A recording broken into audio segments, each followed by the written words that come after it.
Hi everyone, it's Kendra Devlin, and I am back for another video of my own personal stories of my own little breadcrumbs of that God has been showing me all the way up until now.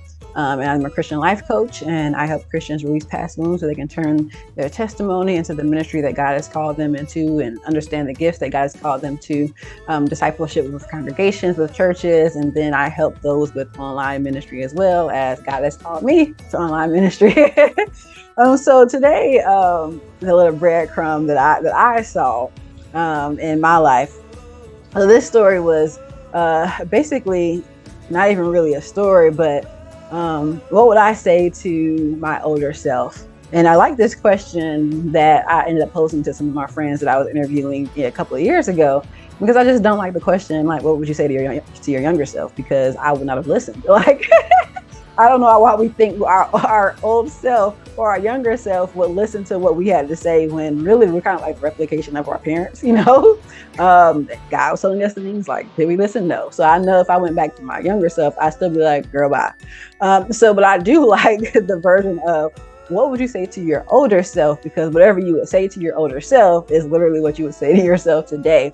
And it really would just be to keep going, stay encouraged, and don't allow the journey, because there's going to be crazy things that happen, in my life. Don't allow any of those things to dictate what you know to be true for God, in God, and what He will do, and what He's already said for you to do, what He's called you to do, what He's done before I was even born, to dictate what you do in the future. It will be, Kendra, don't allow any circumstance, don't allow,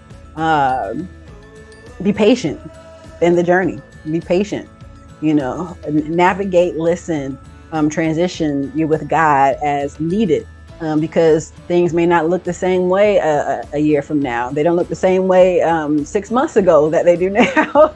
There were things that God was transitioning me to go ahead and start working with churches, and I'm currently working with my church as my first beta church, because I've been helping with individuals, but that all of a sudden came after helping. I was trying to put a certain number on how many people that I would help individuals before I would go to churches to help them with their discipleship.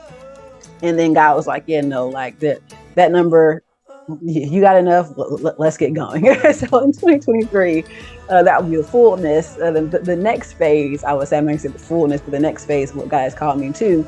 But there's always things that are shifting that God will say, nope, you need to shift here. Or what you were working on a year and a half ago, now implement that. What you put over here to the side, and now it's time for that to come through. So it's just really listening to God, and when He says move, to move. There will be, in a sense, grieving moments. Man, God, I thought I was going to do this over here, but I'm not able to. But then you have to recognize, after that little grieving process, which I myself have had to go through, okay, it's time to move forward. It's time to move forward with what God has called me to do. So that's something for me as a breadcrumb for my future. Keep going, be courageous, be patient in the journey. And as God shifts you, go ahead and shift. Don't try to get prideful. Don't allow that to fester in you, and submit to what God has called you to. And I'm going to ask you all to do the same thing. Submit to what God has called you to do. And what would you say to your older self? Because of course that's what you need help with today. So what would you say to your older self right now, if you could think about what that would be? And then once you do say that to your older self, go ahead and do it today. Because tomorrow is too late to be great.